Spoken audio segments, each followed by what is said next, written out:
নমস্কার বন্ধুরা, আপনাদের সকলকে স্বাগত জানাই ইনসাইড মোটিভেশন বাংলা চ্যানেলে। আশা করি আপনারা সকলেই ভালো আছেন। আবারও নতুন একটা ভিডিও নিয়ে আমি আপনাদের সামনে হাজির হয়েছি। বন্ধুরা, আমরা সকলেই যখন পুজো করি আমরা ভগবানের সামনে প্রত্যেকদিন প্রদীপ জ্বালিয়ে থাকি, কিন্তু আমরা এই প্রদীপ জ্বালানোর সঠিক নিয়ম জানি না। এমনকি অনেক সময় এটাও হয় যে আমরা পুজোর পর সেই প্রদীপ নিভিয়ে দিই, কিন্তু এর ফলে আমাদের জীবনে কতটা খারাপ সময় আসতে পারে বা কতটা ভালো সময় আসতে পারে সেই বিষয়ে আমাদের মধ্যে কিন্তু সেরকম কোন জ্ঞান নেই। তাই আজকের ভিডিওতে এই বিষয়ে আমরা বিস্তারিত জানাব। আজকের এই ভিডিওটা খুবই গুরুত্বপূর্ণ, তাই আপনাদের সকলের কাছে অনুরোধ ভিডিওটা স্কিপ না করে পুরোটা দেখার জন্য।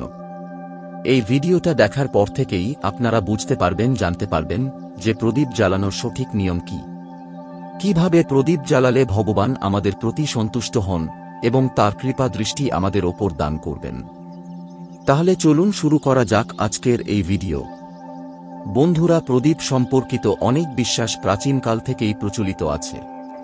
এমনকি পুরাণেও প্রদীপ সম্পর্কিত গুরুত্বপূর্ণ কথা বলা হয়েছে। প্রদীপের মাধ্যমে আমরা অনেক ধরনের লক্ষণ পেতে পারি।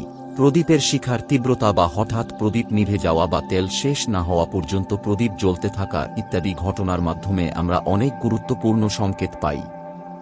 এছাড়াও যদি কোনো নির্দিষ্ট দিকে প্রদীপের শিখা রাখলে প্রদীপ নিভে যায়, আবার অন্যদিকে রাখলে অনেকক্ষণ জ্বলতে থাকে, তাহলে এই ঘটনাগুলো থেকেও আমরা শুভ লক্ষণ পেয়ে থাকি। অর্থাৎ আপনার কাছে অর্থ আসতে চলেছে, বা আপনার অর্থ ব্যয় হতে পারে, বা আপনিও কিছু শুভ বা অশুভ সংবাদ পেতে পারেন। চলুন জেনে নেওয়া যাক প্রদীপ থেকে পাওয়া শুভ ও শুভ লক্ষণ সম্পর্কে। বন্ধুরা, হিন্দু ধর্মের প্রাচীন শাস্ত্রে এবং পুরাণে প্রদীপকে অনেক গুরুত্ব দেওয়া হয়েছে। এর সাথে প্রদীপ জ্বালানো সংক্রান্ত অনেক গুরুত্বপূর্ণ নিয়মও বলা হয়েছে। শাস্ত্রে বলা হয়েছে যে প্রদীপ অন্ধকার থেকে রক্ষা করে আলোর দিকে নিয়ে যায়, দারিদ্র্য দূর করে এবং ঘরে সুখ সমৃদ্ধি আনে। কিন্তু অনেক সময় মানুষ প্রদীপ জ্বালানোর সময় শাস্ত্রের নিয়ম মেনে চলে না, যার কারণে তারা প্রদীপ জ্বালানোর শুভ ফল পায় না।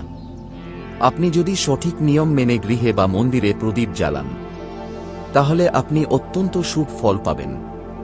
প্রদীপ আপনার জীবন থেকে সমস্ত নেতিবাচকতা নষ্ট করে এবং প্রদীপ আপনাকে অন্ধকার থেকে আলোতে নিয়ে আসে।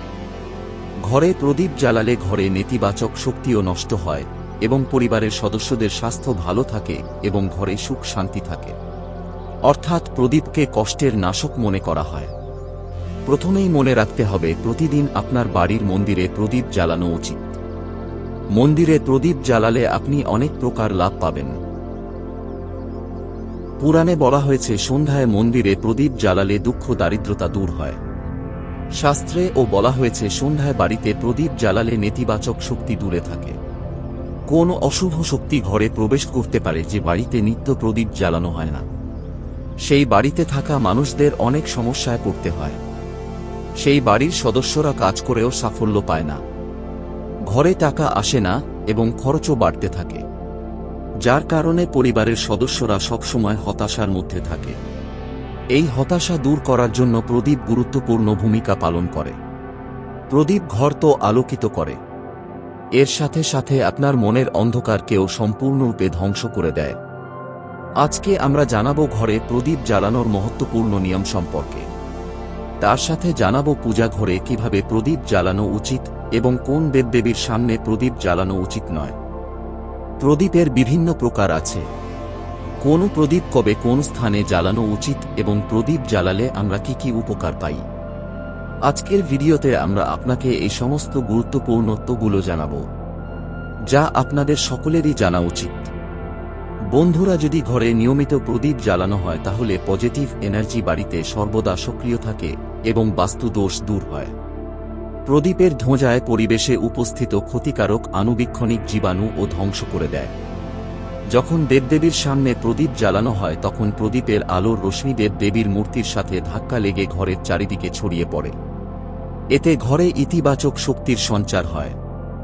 যখনই রশ্মি আমাদের শরীরে পড়ে আমরা এর থেকে অনেক উপকার পাই।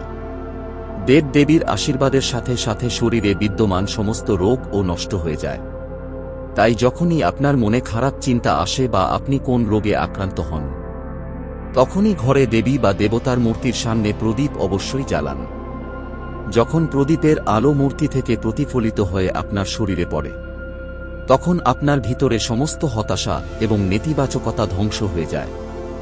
এবার জেনে নিন প্রদীপ জ্বালানোর সঠিক সময়।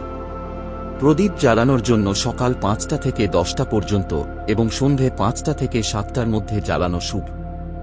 সন্ধ্যাবেলায় তুলসীর কাছে প্রদীপ জ্বালালে ঘরে দারিদ্রতা এবং দুঃখ কষ্ট প্রবেশ করতে পারে না। তাই প্রতিদিন ঘরের বাইরে তুলসী তলায় একটি প্রদীপ অবশ্যই জ্বালান। ঘি এর প্রদীপ জ্বালালে আরও বেশি শুভ ফল পাওয়া যায়। আপনি ভগবানের সামনে উভয় প্রকারের প্রদীপ জ্বালাতে পারেন। শুধু আপনাকে মনে রাখতে হবে, আপনি যদি ভগবানের ডান হাতের দিকে থাকেন তবে ঘি এর প্রদীপ জ্বালান, এবং আপনি যদি বাম হাতের দিকে থাকেন তাহলে তেলের প্রদীপ জ্বালান। ঘিয়ের প্রদীপ জ্বালানোর জন্য সাদা তুলার বাতি এবং তেলের প্রদীপ জ্বালানোর জন্য লাল সুতোর বাতি সর্বশ্রেষ্ঠ বলে মনে করা হয়। তবে প্রদীপ জ্বালানোর আগে আপনাকে মনে রাখতে হবে যে ভগবানের কাছে ভাঙ্গা প্রদীপ জ্বালানো উচিত নয়। এটিকে অশুভ বলে মনে করা হয়। সন্ধ্যার সময় ঘরের প্রধান দরজায় প্রতিদিন একটি প্রদীপ জ্বালানো উচিত। এতে মাতা লক্ষ্মী প্রসন্ন হয়ে ঘরে প্রবেশ করেন। মনে রাখবেন, প্রদীপ মাটিতে না রেখে ধান বা অন্য কোন জিনিসের ওপর জ্বালিয়ে রাখুন। শাস্ত্রে বলা হয়েছে ধানের উপর প্রদীপ জ্বালালে ধন সম্পদ বৃদ্ধি পায়। পান করার জলের পাত্রের কাছে একটি ঘিয়ের প্রদীপ জ্বালিয়ে রাখলে ঘরে সম্পদ বৃদ্ধির সাথে সাথে স্বাস্থ্য সংক্রান্ত সমস্যা দূর হয়। মনে রাখবেন, কখনোই প্রদীপ দিয়ে অন্য প্রদীপ জ্বালাবেন না। প্রদীপ সবসময় আলাদা আলাদা জ্বালান, সে পুজোর সময় হোক না কেন। যদি টাকার খরচ বেড়ে যায় বা ঘরে টাকা পয়সা না টেকে, তাহলে প্রতিদিন সন্ধ্যায় ঘরের উত্তর দিকে একটি প্রদীপ জ্বালানো উচিত। এটি দেবী লক্ষ্মীর আশীর্বাদ আনতে সাহায্য করবে এবং দেবী লক্ষ্মী স্থিত হবে। প্রদীপ জ্বালানোর সময় এই মন্ত্রটি জপ করা উচিত: শুভম করতি কল্যাণম স্বাস্থ্যম ধন সম্পদাম শত্রু বুদ্ধি বিনাশায় ও দীপম জ্যোতি নমস্তুতে। শাস্ত্রে বিশ্বাস করা হয় এই মন্ত্রের সাথে প্রদীপ জ্বালালে ঘরে সুখ সমৃদ্ধি ও সকল প্রকার বাস্তুদোষ দূর হয়। আসুন এবার জেনে নিই কোন দিকে প্রদীপের শিখা রেখে জ্বালালে কি কি উপকার পাওয়া যায়। প্রদীপের শিখা পূর্ব দিকে রাখলে আরোগ্য বৃদ্ধি হয়। এতে বাড়ির সদস্যদের আয়ু দীর্ঘ হয় এবং বাড়ি থেকে রোগ এবং অসুস্থতা দূর হয়। বাস্তুশাস্ত্র অনুসারে পশ্চিম দিকে প্রদীপের শিখা রাখলে পরিবারের সদস্যরা যে কোনো ধরনের মানসিক সমস্যা থেকে মুক্তি পেতে পারেন। অথবা যদি মানসিক কষ্ট থাকে তবে অবশ্যই প্রতিদিন পশ্চিম দিকে প্রদীপের শিখা রেখে একটি প্রদীপ অবশ্যই জ্বালান। উত্তর দিক ধন সম্পদের দেবতা কুবেরের দিক বলে মনে করা হয়। এই দিকে প্রদীপের শিখা রাখলে অর্থ সংক্রান্ত সমস্যা দূর হয় এবং আর্থিক দিক মজবুত হয়। কিন্তু দক্ষিণ দিকে প্রদীপের শিখা রেখে প্রদীপ জ্বালানো উচিত নয়, এটি মৃত্যুর দিক। এই দিকে শিখা রেখে প্রদীপ তখনই জ্বালানো হয় যখন কেউ মারা যায়। আসুন জেনে নেওয়া যাক প্রদীপ সম্পর্কিত সংকেতের বিষয়ে বিস্তারিত। আপনি যদি পূর্ব দিকে প্রদীপের শিখা রেখে প্রদীপ জ্বালিয়ে রাখেন এবং প্রদীপের শিখার তীব্রতা বেড়ে যায়, তাহলে এটি একটি খুব শুভ লক্ষণ বলে মনে করা হয়। আপনি কোন রোগ বা দীর্ঘস্থায়ী অসুস্থতা থেকে মুক্তি পেতে পারেন। কিন্তু যদি প্রদীপটি এদিকে রাখার সাথে সাথেই নিভে যায়, তবে আপনাকে স্বাস্থ্য সম্পর্কিত সমস্যা বা কোন কাজে ব্যর্থতার সম্মুখীন হতে পারেন। আপনি যদি উত্তর দিকে প্রদীপের শিখা রেখে জ্বালান এবং প্রদীপের শিখা বাড়তে থাকে, তবে এটি আপনার জন্য খুব শুভ লক্ষণ বলে মনে করা হয়, কারণ এটি হঠাৎ অর্থ প্রাপ্তির সংকেত দেয়। যদি আপনি দক্ষিণ দিকে প্রদীপ রাখেন এবং প্রদীপ নিভে যায়, তবে তা অশুভ বলে মনে করা হয়। কিন্তু এই দিকে রাখা প্রদীপের শিখা বাড়তে থাকলে বুঝবেন আপনার পূর্বপুরুষরা আপনার ওপর খুব খুশি এবং তাদের আশীর্বাদ আপনার ওপর আছে। আপনি যদি পশ্চিম দিকে প্রদীপ জ্বালিয়ে রাখেন এবং প্রদীপের শিখা উজ্জ্বল হয়, তাহলে আপনার মানসিক চাপ কমে যাওয়ার ইঙ্গিত দেয়, এবং যদি তেল নিঃশেষ না হওয়া পর্যন্ত প্রদীপ জ্বলে তবে লম্বা সময়ের জন্য আপনার জীবনে সুখ শান্তি আসার সংকেত দেয়। এবার জেনে নিন কোন দেবী বা দেবতার জন্য কোন তেলের প্রদীপ জ্বালানো উচিত। শনিদেবের পূজায় সরিষা তেলের প্রদীপ জ্বালানো খুবই শুভ। এতে সব রকমের দোষ নষ্ট হয়ে যায়। এর সাথে আপনি যদি প্রদীপে একটি লবঙ্গ রাখেন, তাহলে শনিদেবের কৃপা আপনার ওপর থাকে। সূর্যদেবকে মহুয়া তেলের প্রদীপ জ্বালালে দুর্ভাগ্য দূর হয়। সূর্যদেবকে ঘিয়ের প্রদীপ জ্বালালে রোগ শোক দূর হয়।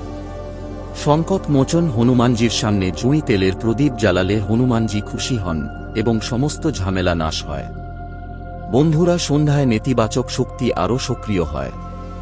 এই অশুভ শক্তি ঘরে প্রবেশ করলে আপনার জীবনকে প্রভাবিত করতে পারে। আপনার সমস্ত কাজ হঠাৎ করে বিগড়ে যেতে থাকে। ঘরে বারবার লড়াই, ঝগড়া, টাকা পয়সার ক্ষতির মতো সমস্যা দেখা দেয়। এর থেকে বাঁচতে প্রতিদিন সন্ধ্যায় ঘরে প্রধান দরজায় একটি প্রদীপ জ্বালিয়ে ভগবানের কাছে প্রার্থনা করুন। চলুন বন্ধুরা, জেনে নেওয়া যাক আপনার প্রদীপের যদি বাতি অবশিষ্ট থেকে যায় তাহলে এর অর্থ কী। আপনি যদি কোনো গাছপালার পুজো করছেন এবং সেখানে প্রজ্বলিত প্রদীপ পুরোপুরি না জ্বলে বাতি অবশিষ্ট থেকে যায়, তাহলে আপনার ঘরে রোগ বাসা বাঁধে। এটি রোগের লক্ষণ এবং এই রোগ কখনোই আপনাকে ছাড়ে না। তাই আপনি যখনই কোনো গাছপালা বা মন্দিরের বাইরে কোন জায়গায় পূজা করবেন, তখন নিশ্চিত করুন যেন আপনার প্রদীপের বাতি সম্পূর্ণরূপে পুড়ে যায়। যদি আপনার বাড়ির মন্দিরে প্রদীপ পুরোপুরি না জ্বলে বা পুজো করার সময় প্রদীপটি বারবার নিভে যায়, তবে এটির অর্থ অবশ্যই আপনার বাড়িতে নেতিবাচক শক্তির বাস করছে এবং সে পূজায় অশান্তি সৃষ্টি করার চেষ্টা করছে। এটিকে ইতিবাচক শক্তিতে রূপান্তরিত করতে আপনাকে যা করতে হবে তা হল সম্পূর্ণ ভক্তি শ্রদ্ধার সাথে প্রদীপ জ্বালাতে হবে। শ্রীরাম ও বালাজি মহারাজের নাম জপ করলে ইতিবাচক শক্তি বাড়বে এবং নেতিবাচক শক্তি অদৃশ্য হয়ে যাবে। কারণ বন্ধুরা, আপনি জানেন যে একটি পরিবেশে শুধুমাত্র একটি শক্তি থাকতে পারে, হয় ইতিবাচক শক্তি বা নেতিবাচক শক্তি। নেতিবাচক শক্তি কখনোই চায় না ঐশ্বরিক শক্তি বা ইতিবাচক শক্তি আপনার বাড়িতে বাস করুক। কারণ ঐশ্বরিক শক্তি যদি আপনার বাড়িতে বাস করে তবে নেতিবাচক শক্তিকে আপনার বাড়ি ছেড়ে চলে যেতে হবে। পুজো করলে ঘরে ঐশ্বরিক শক্তি আসে। তাই এই অশুভ শক্তি সর্বদা আপনার পূজায় বাধা দেওয়ার চেষ্টা করে এবং এর প্রভাবে আপনার প্রদীপ বারবার নিভে যায় বা আমাদের প্রদীপের বাতি সম্পূর্ণরূপে অবশিষ্ট থেকে যায়। তাহলে এইসব এড়াতে আপনাকে যা করতে হবে তা হল আপনাকে সত্যচিত্তে ঈশ্বরকে স্মরণ করতে হবে এবং যখনই আপনি প্রদীপ জ্বালাবেন, সর্বপ্রথম ঈশ্বরের কাছে প্রার্থনা করুন যে আপনার চারপাশে সমস্ত নেতিবাচক শক্তি আপনার ঘর থেকে দূরে চলে যাক। এরপর গঙ্গা জল দিয়ে একটি বৃত্ত তৈরি করুন এবং সেই বৃত্তের মাঝে প্রদীপ রাখুন। গঙ্গাজলকে অত্যন্ত পবিত্র বলে মনে করা হয় এবং গঙ্গাজল মহাদেবের আশীর্বাদও পেয়েছে।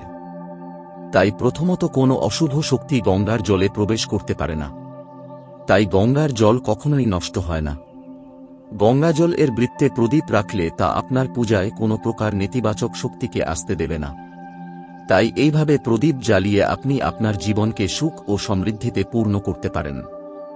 বন্ধুরা, আশা করি ভিডিওটি আপনাদের ভালো লেগেছে। ভিডিওটা ভালো লাগলে লাইক, শেয়ার ও সাবস্ক্রাইব করতে ভুলবেন না।